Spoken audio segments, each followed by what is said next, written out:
Namaskar. A warm welcome to World News, an Indian perspective on All India Radio. This is Saira Mushtaba and with me is Aditi Lumba, bringing glimpses of the major developments of the day from across the globe. Over the next half an hour, we shall bring you the latest from the world of politics, economy, sports, entertainment and more. The headlines. India's Finance Minister Nirmala Sitharaman underlines the need to improve the effectiveness of the G20 Common Framework. Security challenges in the Indian Ocean region and Indo-Pacific are constantly increasing, warns Indian Defence Minister. China says competent authorities of India and China are in close communication for resumption of flights and to bring back Indian students to China. Sri Lankan Prime Minister Ranil Wickremesinghe sworn in as acting president. Rishi Sunak wins the most number of votes in the second round of voting to succeed Boris Johnson as leader of the Conservative Party and Prime Minister of Britain. Varanasi to be the rotating cultural and tourism capital of SCO countries for 1 year from September onwards. And in sports, in badminton, PV Sindhu to face Aina Kawakami of Japan in women's singles semi-finals of Singapore Open Tournament. In Tokyo, Olympic gold medalist Neeraj Chopra leads Indian challenge at World Athletics Championship in Paris.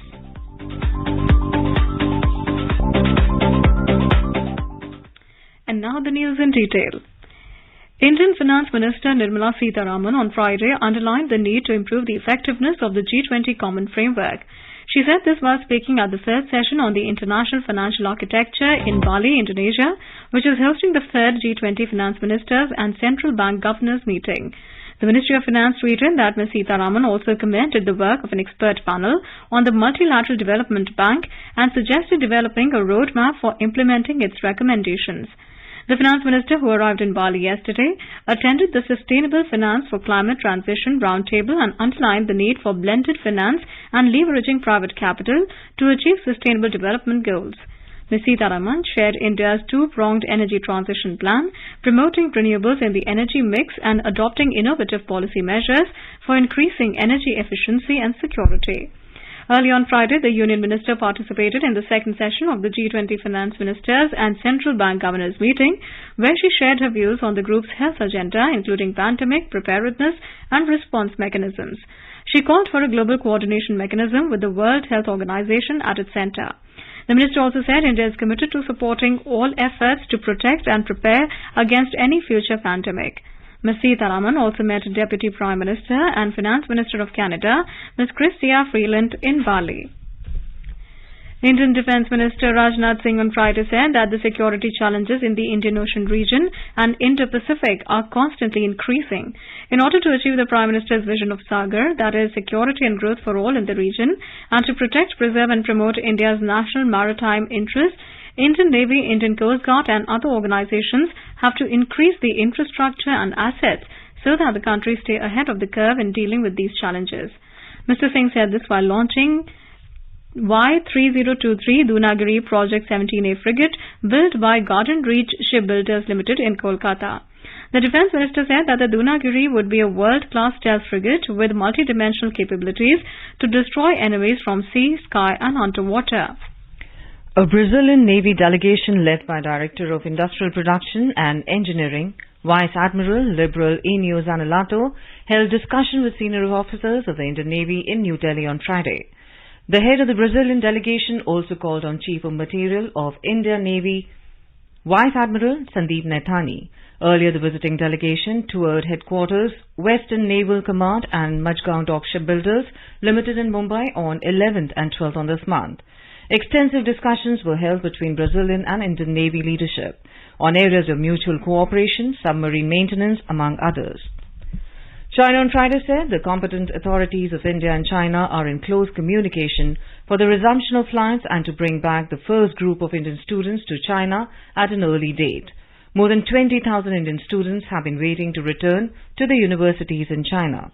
For more than 2 years back, they came to India following the COVID-19 outbreak in Wuhan in early 2020 and could not return as China put severe restrictions on international travel. China's Foreign Minister spokesperson Wang Wenbin said this in the daily press briefing in Beijing in response to a question on return of Indian students and resumption of direct flight between India and China, said recently they have seen positive progress on Indian students' return to China. Resuming direct flights between China and India is good for communication and cooperation between both sides and for people-to-people exchanges and meet both sides' interests. He said China hopes that Indian side can work together with China to promote an early resumption of direct flights and ensure safe and orderly return and travel between the two peoples. India is determined to boost cooperation with Shanghai Cooperation Organization or SCO. India's Heavy Industries Minister Mahendra Nath Pandey said this while virtually attending the second meeting of Ministers of Industry of the SCO member states in Uzbekistan. He highlighted that New Delhi will continue to play an active, positive and constructive role in the organization. The minister said that the share of mining and quarrying, manufacturing and construction in India's GDP is now 28%. He also reiterated India's commitment to collaborate with industrialists of the SCO members to explore mutually beneficial opportunities. He emphasized upon India's robust industrial environment and reiterated that despite disruptions due to COVID-19 pandemic, its performance has significantly improved in 2021-22.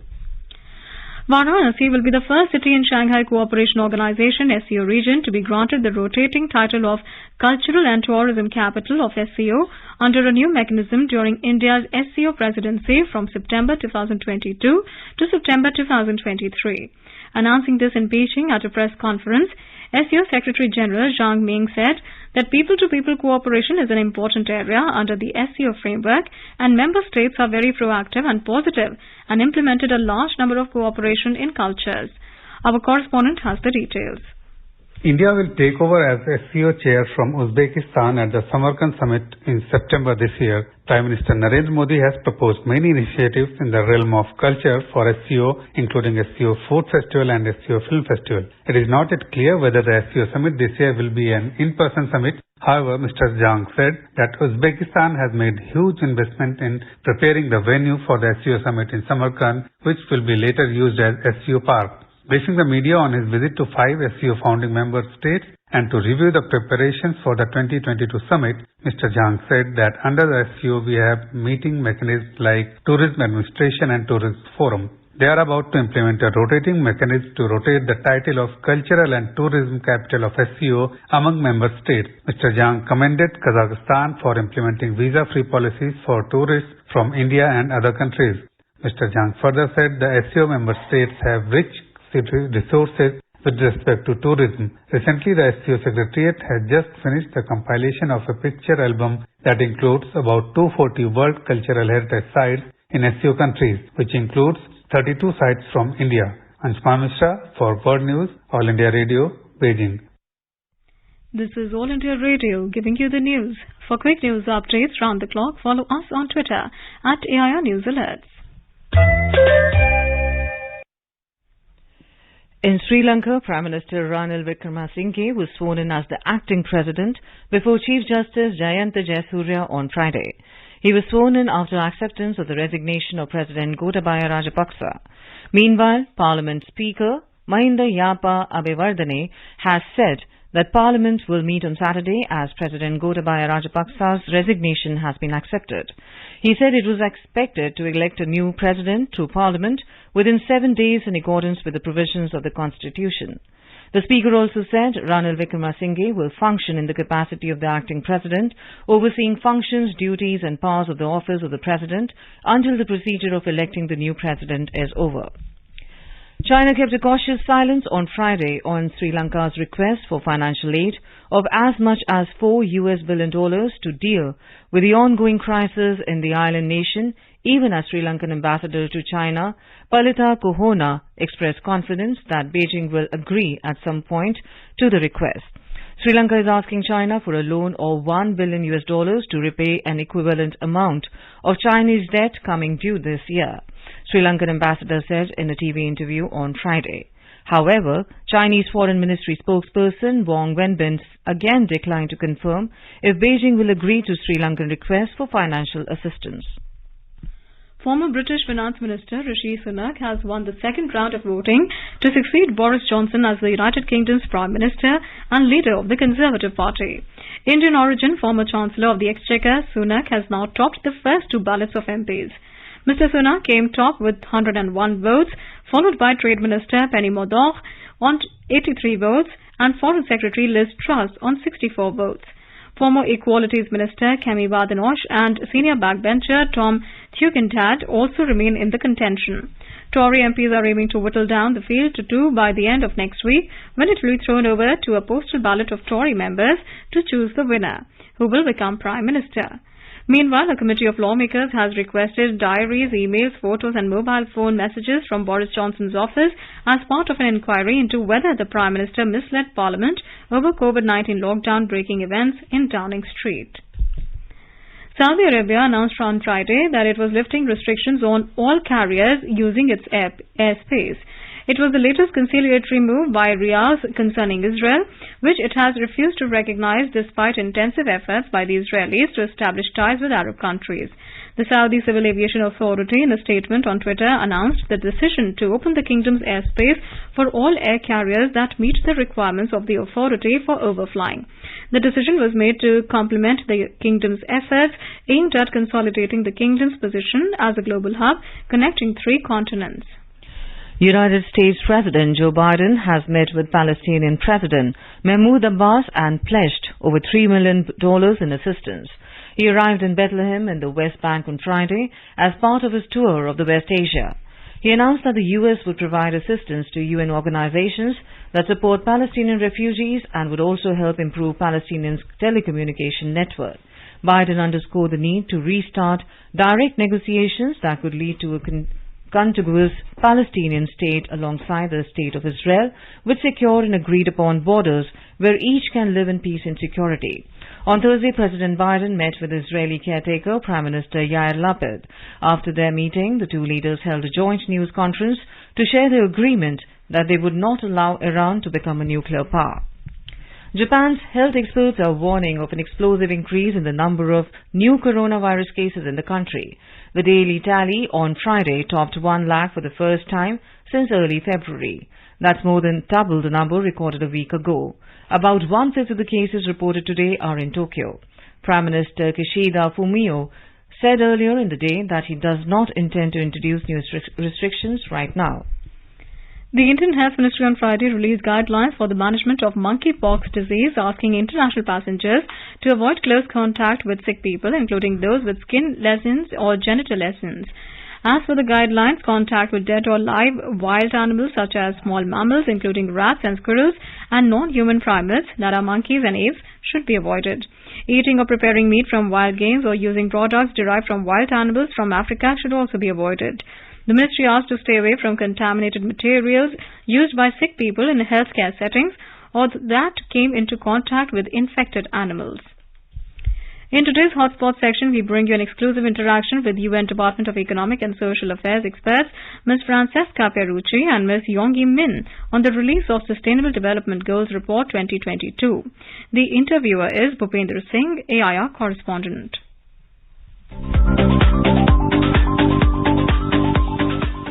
Pursuing the SDGs 2030, India has recently banned a plethora of single-use plastic items. How do you see this in the light of continuing COVID threat, considering the fact that world witnessed a massive increase in the use of health-related single-use plastic items like PPE, gloves and face shields during the pandemic? My question is for Madam Min. I think the plastic pollution is a serious issue, particularly we see that there's about 17 million tons of plastic waste into the ocean in 2021. A study showed and estimated that this number will increase by twice or tripled by 2040. So this is a serious issue, and the pandemic definitely increased this due to all this health protection and the single-use plastic things. I think that currently UN Environment Agency is working with all the member states to try to have international resolution control the plastic waste. So this is a really good achievement, and we're looking forward to this international agreement to be signed in the coming years. My second question is for Madam Perushi. Madam, the report suggests that the pace of progress on the front of safe drinking water has been lackluster, and it will require a fourfold increase in efforts to achieve the targets by 2030. If we talk about India in 2019, India adopted an ambitious target of providing tap water to 100% rural household by 2024. And as on 6 July 2022, India has already achieved 50.86% of that mission, with 5 states already achieving the 100% target. How do you see India's progress in this light? Yeah, thank you. As you said, the using safely managed drinking water is a very important target and is central to the achievement of a lot of the other targets in the SDG. It affects, the health and survival of children and impact many other areas. As you said, progress has been slow and we're not on track to achieve the overall goal worldwide. Currently, we went only from 70% coverage in 2015 to 74% in 2020. So now different national governments have adopted their measures and their interventions to accelerate progress. And of course, some of the international agencies have their own recommendations and interventions, and they support countries in different areas. In these cases, UNICEF and WHO are very actively involved, and they have their own recommendations. But the interventions by the Indian government, of course, are all pointing to the right direction of accelerating the achievement of their target. So they're all, of course, very welcome. And from our perspective, of course, it's very important that we have the data that are necessary to understand what areas are most in need within the country. That's why we stress very often the importance of also data at the local level to understand where exactly that intervention is needed and to what are the groups of the population that are most in need for intervention and access to water. Over to you. My third question is for Madam Min. Madam, the report says that among all goals, SDG 7 on sustainable and modern energy for all has made the most progress. Where does India stand on the renewable energy front, given the fact that the country has already achieved the target of 40% of its installed capacity from non-fossil based sources? I think India, I have to congratulate India made a great achievement in SDG 7. For example, India, in terms of Electricity Act, India had made a tremendous from only about 58% population covered by electricity to current about 99% in last year. And also in terms of the other clean fuels technology, India also had made tremendous progress. I think in the past 20 years, India the coverage proportion of population with primary reliance on clean fuels and technology increased by about 3 times or more. So this is really impressive. So, however, I think in terms of renewable energy, and there's still a long way to go, and worldwide, I know that the renewable energy has been increased by 25% in the past 10 years globally, but it's still a small percent in the total energy consumption. So we have a long way to go to reach the climate goals and to increase the share of the renewable energy. My fourth question is for Madam Perushi. Madam, the report points out that in the past 2 years, an estimated 147 million children missed more than half of their in-person interaction. How has this impacted the SDG Goal 4 on education, and what measures ought to be taken to offset the impact? Is promoting and streamlining online education can answer to such a crisis? Yeah, thank you. As you said, an estimated 147 million children missed or more than half of their in-person instructions over the past 2 years. What is even more troublesome is the fact that the pandemic has exacerbated inequalities, especially because some of the children who had access to online education and could not access because of lack of internet or lack of facilities, they missed out even more, so they were even more left behind. And also we saw that the learning outcomes were decreasing. We've seen that about 24 million learners from the pre-primary to university level are at risk of not returning to school, and that is particularly a problem for those who are already at disadvantage, and those are the ones that are more likely not to return to school. So that will have an impact for years to come. And you're asking what needs to be done. The report doesn't highlight exactly the interventions, but points to whether these more serious gaps are the results of and the impacts of the pandemic are for national governments then to decide their specific interventions to address those that are most vulnerable.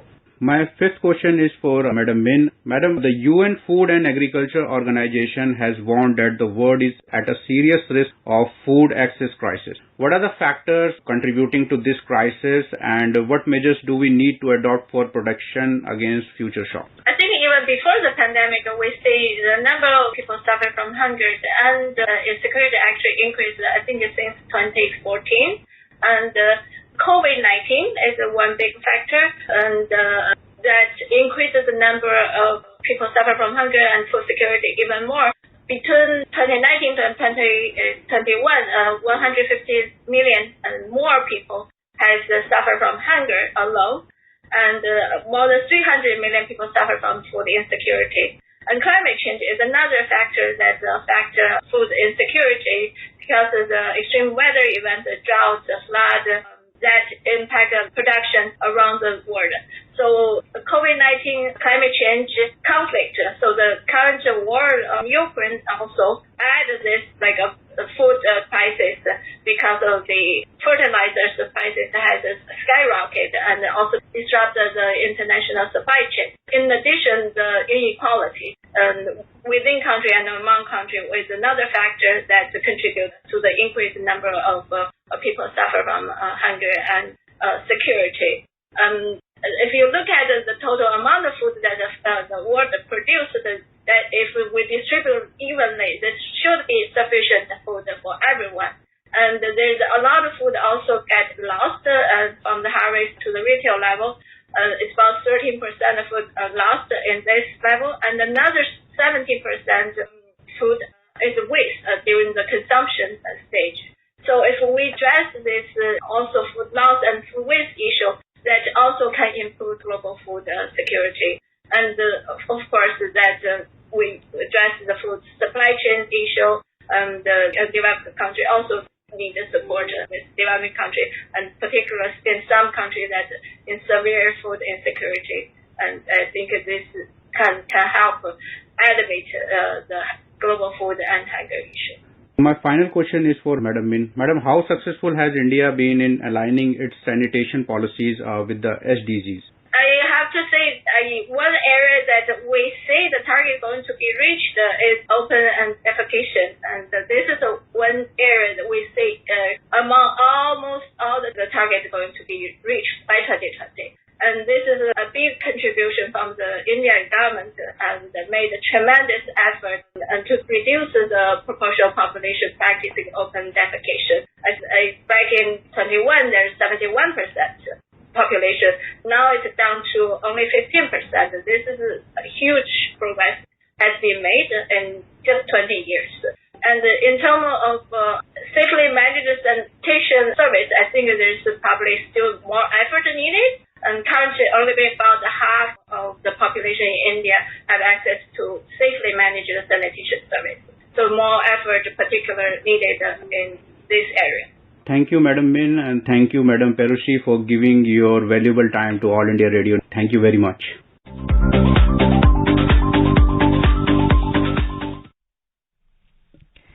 India celebrates the National Day of Plastic and Reconstructive Surgery on the 15th of July every year. The American Society of Plastic Surgery Global Summit also recently pronounced that the day will be celebrated across the globe as World Plastic Surgery Day. We have a report on this.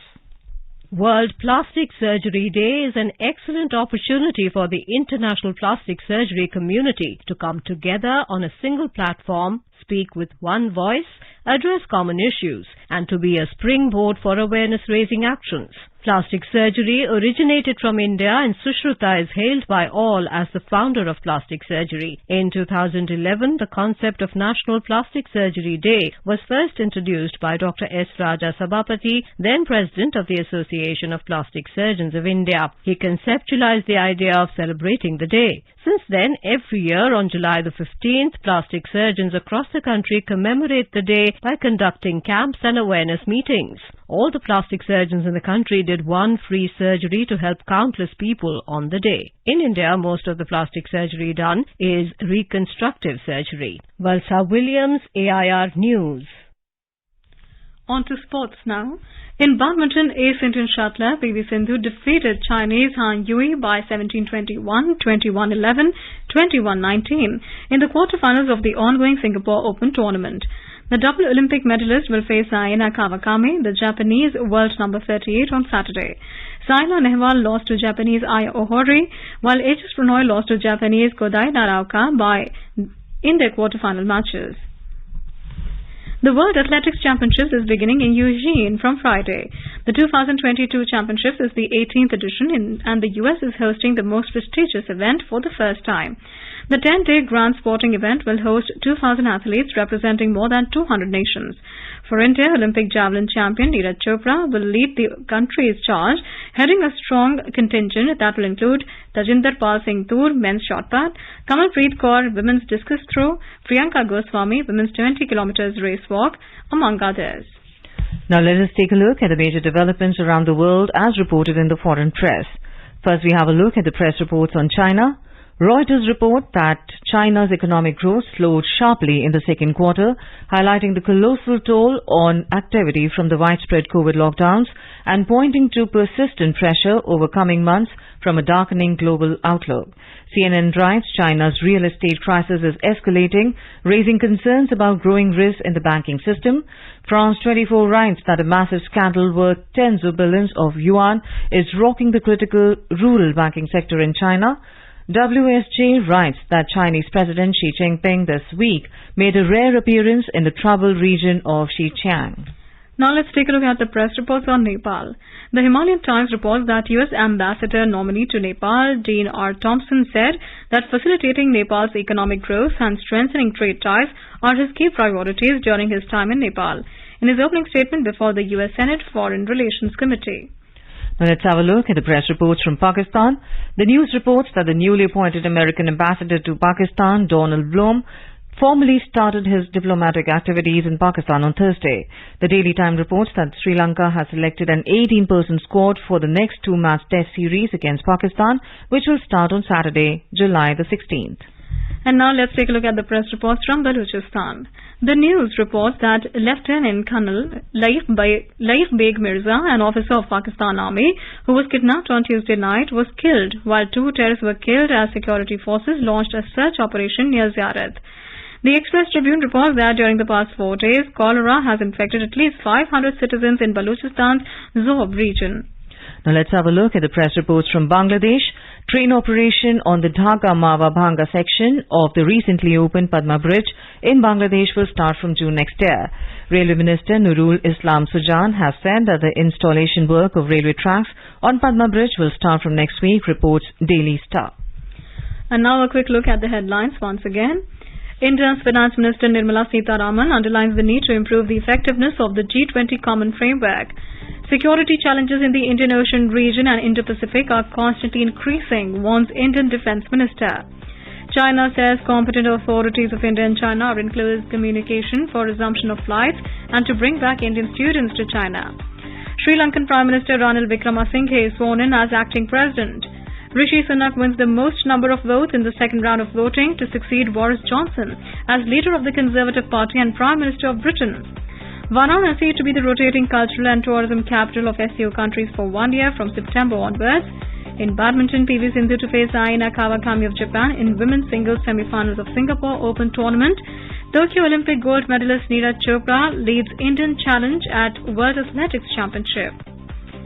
And now, before we end, let's listen to Mahatma Gandhi's favorite bhajan, Vaishnav Jan, by artists from France.